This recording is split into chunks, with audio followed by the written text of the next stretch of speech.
Salut les amis, bienvenue sur Codeur Passionné. Pour tous les nouveaux, avant de commencer, je vous prie, abonnez-vous sur la chaîne et likez la vidéo. Pour ceux qui sont avec moi depuis le début de cette formation, vraiment si vous êtes arrivé jusqu'ici, j'espère que vous avez beaucoup appris. S'il vous plaît, faites-moi connaître dans les commentaires qu'est-ce que vous êtes en train de réaliser. Et peut-être si vous avez des projets open source pour lesquels vous aimeriez que je jette un coup d'œil, n'hésitez pas à me le faire savoir également dans les commentaires. Aujourd'hui, nous continuons avec la gestion des articles. Nous allons ajouter cette partie des filtres que j'ai mentionné dans la vidéo précédente. Donc, si vous êtes prêts comme moi, allez-y devant votre ordinateur et nous allons commencer à coder. Donc, les amis, avant que nous débutions avec cette partie, j'aimerais quand même corriger quelque chose. Ici, dernièrement, lorsque nous avons ajouté cette condition qui permet donc d'afficher les différents badges ici, vous allez remarquer que même pour l'état indisponible, eh bien, le badge est en vert. Donc, nous, ce qu'on veut, on veut un comportement différent. Donc, ici, on va mettre danger. OK?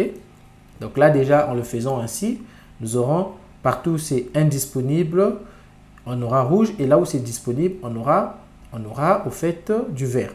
Alors, il y a encore une autre chose. Nous sommes en train de travailler avec MySQL. Et MySQL par défaut considère,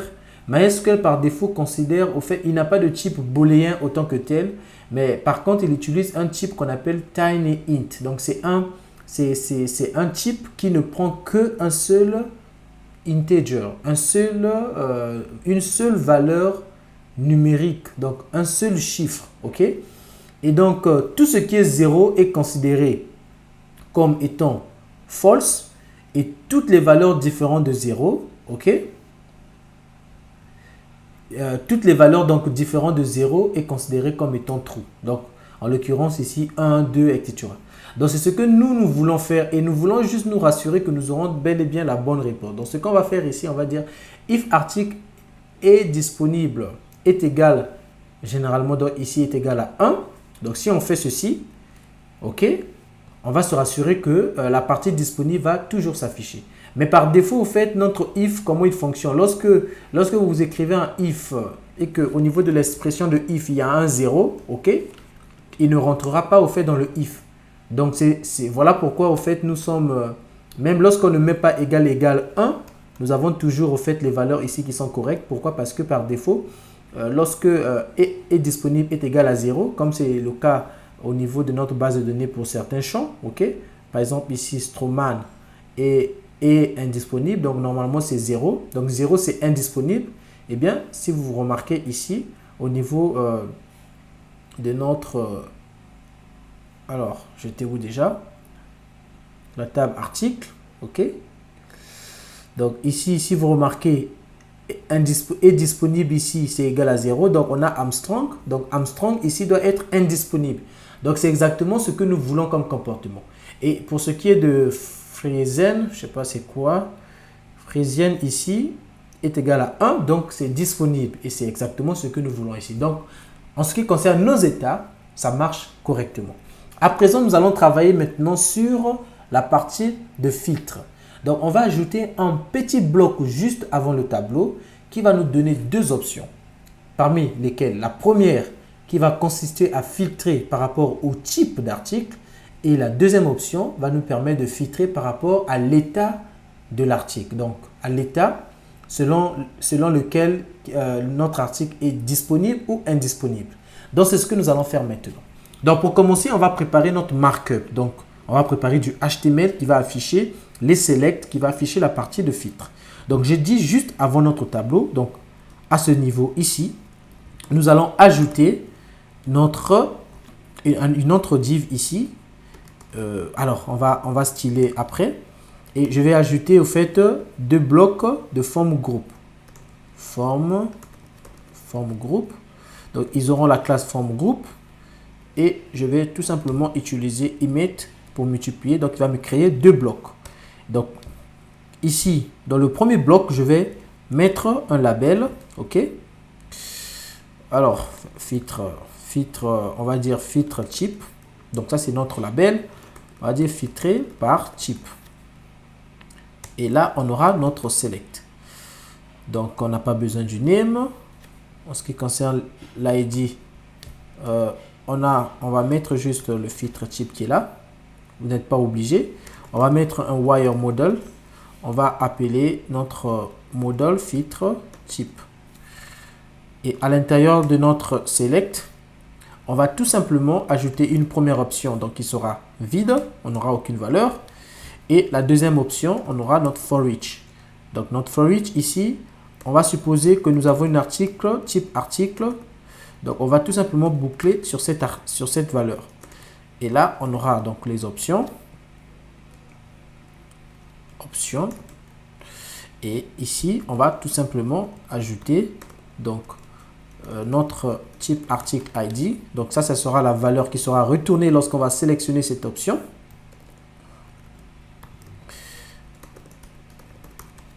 Et ici, on va tout simplement afficher le nom. Donc je copie tout ça et je viens le coller à l'intérieur du second form group. Ici, par contre, on n'aura pas notre for each, mais on aura plutôt des options qu'on va mapper en dur. Donc, est disponible, c'est ce qu'on avait dit, donc disponible égale à 1. Donc, ici, on va dire disponible et indisponible sera égal donc à 0. Et là, on va changer partout où nous avons ça, on va changer. Donc, on va dire filtre état.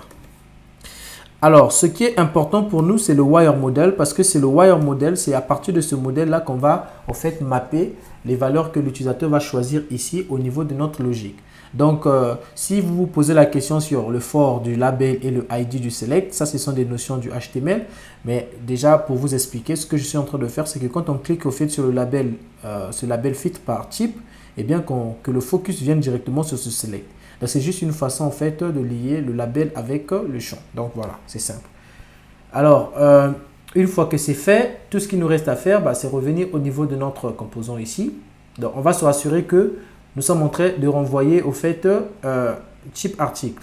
Je pense que cette vidéo, au fait, je l'ai déjà enregistrée avant, ça avait échoué, donc j'ai quelques valeurs qui sont là. Donc, par défaut, ce que nous allons faire ici, nous allons commencer par ajouter deux états. Donc, filtre type et puis filtre état. Donc, rien de bien compliqué.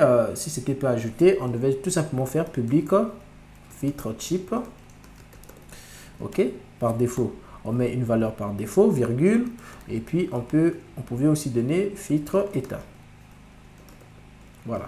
Voilà comment on fait pour déclarer des variables sur la même ligne. Donc, on pouvait juste séparer des virgules pour déclarer plusieurs variables.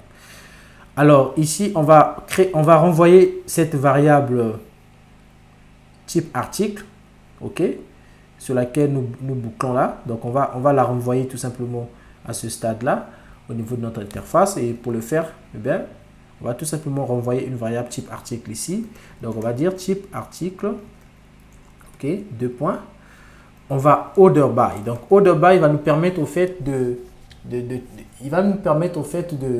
comment on dit ça déjà en français, on va au fait ordonner, comment on appelle ça, le mot m'échappe. C'est-à-dire que ce que nous voulons, il va order by name, donc par nom.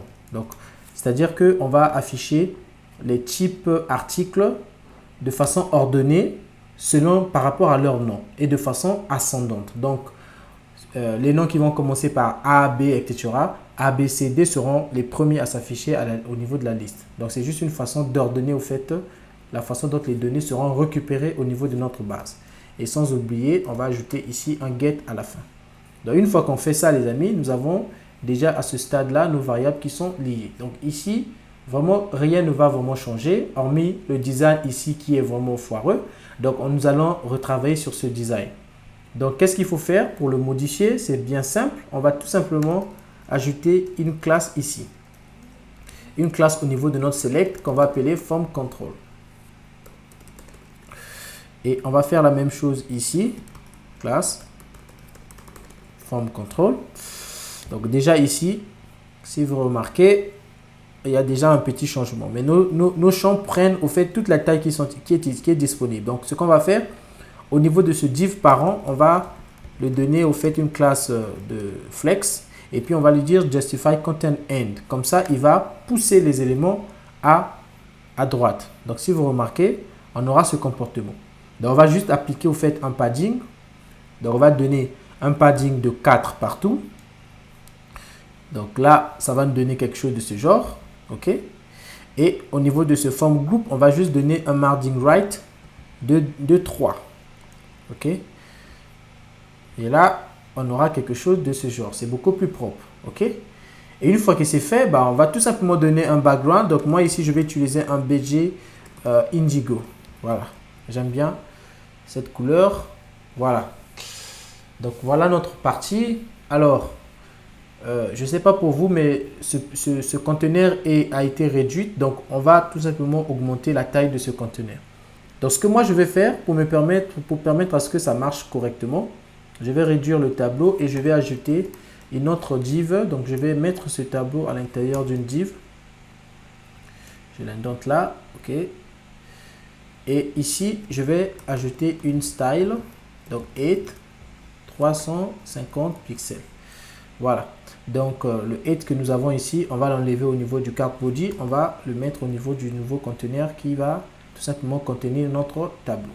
Donc, en le faisant ainsi, voilà, nous aurons quelque chose de ce genre. Et je pense que, à mon sens, c'est beaucoup plus intéressant comme ceci. Donc, tout ce qu'il nous reste à faire, c'est donc de filtrer par rapport au type et par rapport à l'état. Donc, ici, on va modifier le label. Ce n'est pas filtré par type, mais filtré par état. Voilà, donc on revient ici. On va juste ajouter un autre filtre donc ici. Donc on copie le if.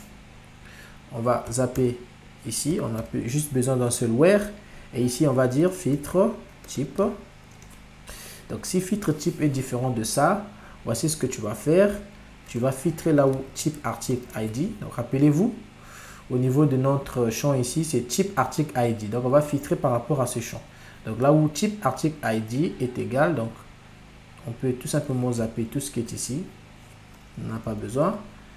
Et on va dire filtre type. Et on va faire la même chose pour type filtre état. État. Et là aussi on va dire filtre état. Et ici par contre on va dire est disponible. Voilà. Donc là, rien ne va changer en bas ici. Donc si je reviens ici, j'actualise ma page. Vous allez remarquer, je vais filtrer par voiture. Eh bien, j'ai des voitures, mais toutes les voitures sont indisponibles. Donc là, si je dis je veux des voitures disponibles, il n'y a rien. Mais par contre, il y a des voitures indisponibles. OK? Donc voilà un peu ce que nous avons ici. Quelque chose de beaucoup plus intéressant. Donc, alors si je ne veux pas filtrer par rapport à la disponibilité, je n'ai qu'à sélectionner ce qui est vide là. Et là aussi, je n'ai qu'à sélectionner ce qui est vide. Eh bien, j'ai en fait tous mes éléments qui sont ici. Alors, une autre chose à faire, ce qu'on va faire par contre au niveau du tableau, lorsqu'on n'a aucune valeur, on va tout simplement dire à l'utilisateur que nous n'avons trouvé aucune valeur. C'est toujours intéressant de le faire. Donc, pour ce faire, on va utiliser un for else. Donc, ici, on va dire end for else. Et à l'intérieur, ici, on va ajouter un empty. Et donc ici, on va tout simplement créer un TR. Vous l'avez deviné certainement, avec un call span.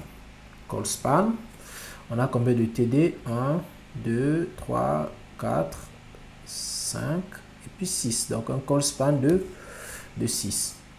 Et ici, à l'intérieur, on va tout simplement afficher un très joli message du genre nous n'avons pas trouvé aucune donnée trouvée par rapport aux éléments de recherche rentrés.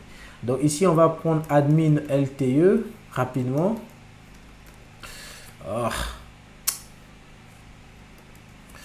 On va aller sur admin LTE. On va voir la démo. Live preview. On va chercher les UI general. Je vais chercher juste un truc intéressant de ce genre. Voilà. Je pense qu'on va prendre quelque chose qui ressemble à ça. Inspecter. Donc, on va copier tout ce qui est ici. On copie ça. Et on vient ici. On va coller ici. Voilà. Donc là, tout ce qu'on va faire, c'est de dire que aucune donnée trouvée par rapport aux éléments de recherche, entrée. Donc ici, on va dire information. On n'a pas besoin que ça soit danger. On va dire info, alerte info. Et puis, voilà. On enregistre. On actualise. Lorsque nous avons appareil électronique, on dit indisponible. Eh bien, nous avons aucune donnée trouvée par rapport à cela. Bah, si on fait 6, on garde le danger. Ça va attirer plus l'attention. Alors, vous êtes libre après de choisir ce que vous voulez afficher comme information. Mais déjà, avoir un message comme ça, c'est pas mal. Notre message, on peut le fermer. Donc, on va tout simplement enlever le Alert Disable. Et on va aussi supprimer le bouton qui est ici. Comme ça, on n'aura pas la possibilité de le fermer. Donc là, si je fais ça et je dis indisponible, eh bien, j'ai un message qui s'affiche ici. Comme quoi, je n'ai aucune information. Et donc là, voilà, on peut naviguer. Et en même temps, on peut faire notre recherche.